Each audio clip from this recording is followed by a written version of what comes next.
So this week was Men's Week on Kevin Samuels' channel. A lot of young brothers calling in, determined and asking questions about being a lion.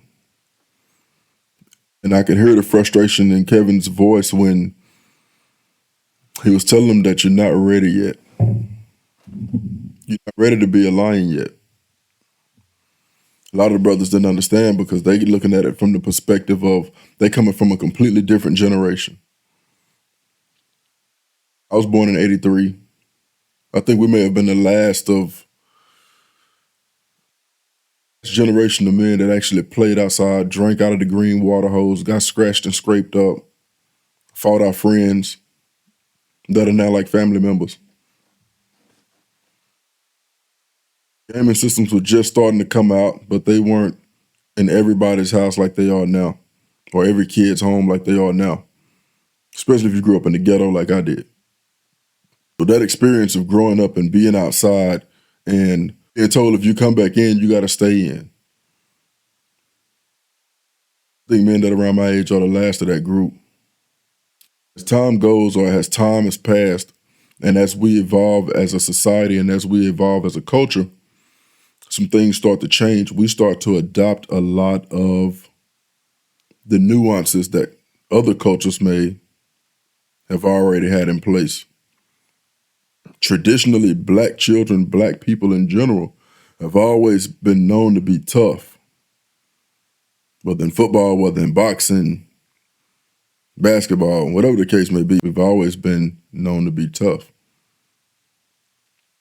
The generation that is coming behind us didn't grow up with some of the same cultural nuances that we have. A lot of times, a lot of the brothers that call in, these young guys, they come from a time when social media is all over the place, so you can market yourself fairly easy. They come from a time when they've learned how to master tech and maybe come up with something that's useful to the larger group. So they come from a generation of more white collar than blue collar. They may have actually had a say-so in their house where when I was younger, you couldn't say shit, but yes ma'am, no ma'am. That's where the disconnect is happening. See, because to get to the level that he's talking about and to get to the point where you're a lion, I use myself as an example, not because I say so, but because it hurt and I had to go through the pains just to get the little bit that I have. These grays in my beard didn't happen until 2 years ago, right as I moved into operations management. Number of people that I managed went up north of 50 to 60. See, the same toughness that allowed me to split the webbing in between my fingers wide open, be more upset that I couldn't play outside no more than the fact that I had veins hanging out of my hand, is the same toughness that it takes to do a lot of what I do now. When I talk about toughness, I'm not just talking about physical strength or anything. I'm talking about the mental fortitude, having managerial courage to make decisions. Or when something happens, you have the maturity to know the call to make. I'm talking about taking years of work experience and being able to focus and culminate all of those years of work experience into one defining moment to make a decision. I'm talking about years of work experience. And you do this in a matter of seconds because everybody is looking towards you to make a decision. That's the good thing about not having to be the leader. You don't have to be the one to make the decision. If it's a good decision, yeah, hoo-ha, hooray. If it's a bad decision, no, it wasn't me, it was him. Are you ready to take that kind of smoke and that kind of criticism? Are you ready to make a decision? It's the wrong decision. Though it's the wrong decision, at least you made one. Do you fold because it wasn't the perfect decision to make? Do you get analysis paralysis and you can't make a call because you're scared? Have someone that's underperforming on your team because they have a special needs child and they can't be at work the way they're supposed to. And they've exhausted all of their sick time. And they've exhausted all of their vacation time. They've exhausted all of their PTO. And they're not performing to the level that you need them to. And they come to you and they say, hey, I can't lose my job. I have this special needs child that I got to take care of. Can you look at them and say, that's okay, that's why you can use me as a reference? Because you got to get up out of here.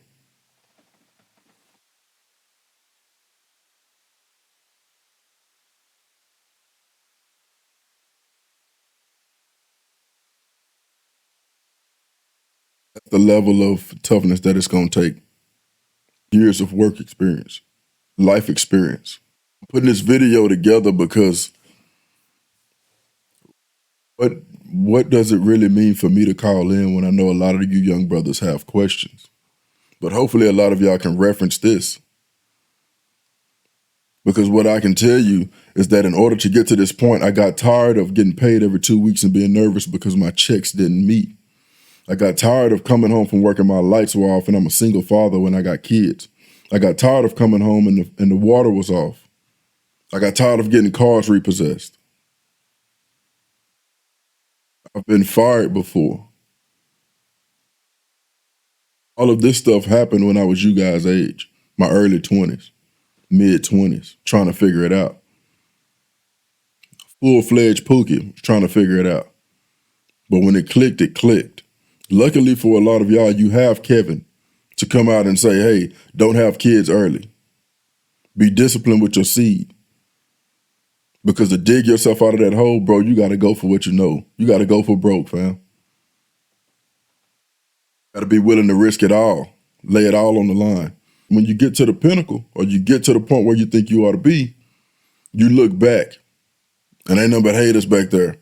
Have the maturity to know that people hate you or don't like you or hate it on you and don't like you, but they need a favor. And it's your job to make something happen, depending on the kind of leader that you are. Or do you take it personal? Because that's a big part of it too. See, to manage a group of people means that your emotions, it digs down to the very depth of who you are. And your emotions swing from one end of the pendulum all the way back to the other end of the pendulum. And you got to be able to deal with it. And you mean to tell me that you want a wife on top of that? You better pick right. Because by the time you leave the type of position that this is, by the time you leave for the day, you are spent.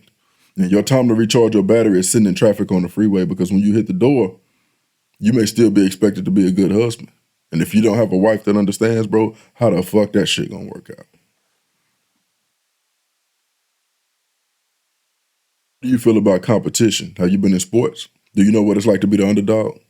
How do you feel about race relations? Are you okay with sitting in a room full of people that don't look like you and being able to pop your shit, be confident, and know that it's right? Because you've been taught, or you know, to do all of this work way ahead of time before the meeting occurs. You don't walk into a meeting without doing the research. Have you thought about the questions that you're going to be asked, what those answers should sound like? Thought about if you answer that way, if a higher up gives a rebuttal, or somebody that's an SME in another department that directly affects yours? Have you thought about how to answer that question? See, because at this level, bro, you can't fake it. People are going to know off top. Even if you're not banging on all 8 cylinders, people still know where he still got it in him. So you got to prove, and then prove over and over again. That's what this is. And that's where Kevin's frustration comes from, is because, in his defense, highly intelligent person, above the average person that you meet in your everyday life. I knew that from the time I really started listening to him. No different than TLA. These are extremely intelligent people. I'm going to tell you another one that's intelligent too, and I can see it in him. Even if he wasn't doing YouTube, he would probably be a dog in the professional sector. Minister Jap. For all of the comedy and stuff that he puts out, that's a smart dude. He doesn't articulate and stuff like Kevin or TLA, but I know from working with these people, that's a smart dude. O'Shea is a smart dude, but he has the accolades to back it up. I'm talking about things that I see in people, that I've seen in West Point grads, that I've seen in the United States Navy Academy at Annapolis. I've seen this in these people. I'm seeing it in these brothers. So when you wonder why they are good at doing YouTube, in the professional sector, these dudes are probably dogs, no different than mediocre tutorials and reviews. These brothers are good in real life. outside of YouTube. The minute I saw it, I knew it because I had worked around it for years. I had competed against it in my workplace. I know what to look for when hiring people. Look for some of the same traits. Those type of people make you or force you to be good. Are you ready to compete at that level? Because if not, then you may want to reconsider trying to be a lion. That's all I got for tonight. Big bro gonna catch up with y'all. Like, comment, subscribe. Y'all be good. Bet.